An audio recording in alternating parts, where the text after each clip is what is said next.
In NX11, the new Iray Plus physically based rendering engine makes photorealistic rendering even easier to use. Let's take a look at it by going through an image production workflow.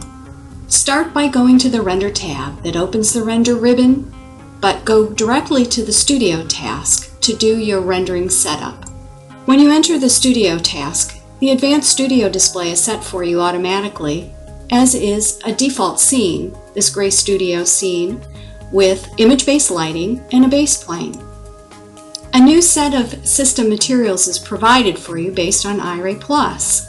Just drag and drop the materials onto your part, or you can also select geometry and then apply the materials. At any point, you can launch Ray Trace Studio to see the photorealistic version of your display. Notice that by default, the render mode is set to silver, and this gives you a good trade-off between quality and performance to start with. You can continue applying materials, and notice that you apply the material once and it's displayed in both Advanced Studio and Ray Trace Studio. The advantage of Iray Plus physically based rendering is that the materials look right out of the box, and that makes it easier to use. Materials can be applied to bodies. To apply a material to a face, change the selection filter to face, select the face, select the material to apply it. One advantage of using the Studio task is that it provides you with operations specific to rendering setup. One example of this is Select All Objects with this material, available on the Object pop-up. Here, we're swapping the red plastic with the blue plastic.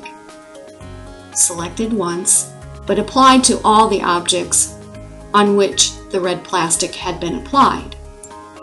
Important to note that you can finish Studio to exit the Studio task at any point, and Advanced Studio and Ray Trace Studio displays are still available to you in modeling and other applications. Let's continue our image production workflow and open a part that's been fully detailed. In Ray Trace Studio, the display mode is set to gold, which is the highest interactive mode.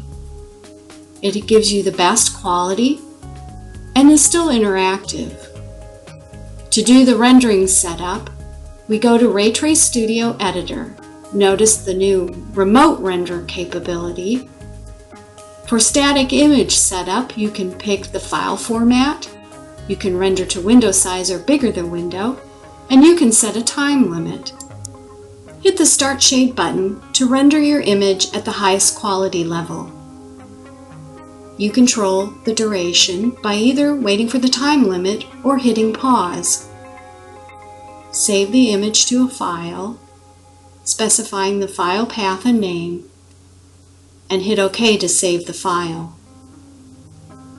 Hit the Erase button to return to the dynamic progressive rendering. And that's it for an image production workflow using NX11 Iray Plus physically based rendering.